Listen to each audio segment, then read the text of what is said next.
Hello everyone, in this video I will show you how you can add transition to one clip on CapCut PC.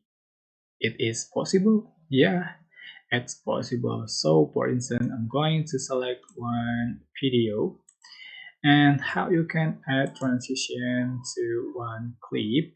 So you are just going to split before. Alright, just split the clip into some part as you like. So and go to transition, select transition you like here. For instance, I'm select the mix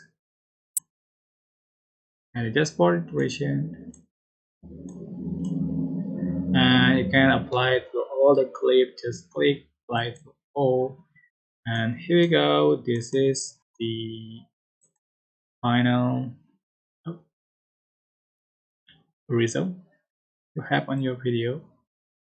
Yeah, it's possible if you want to add the transition to one clip.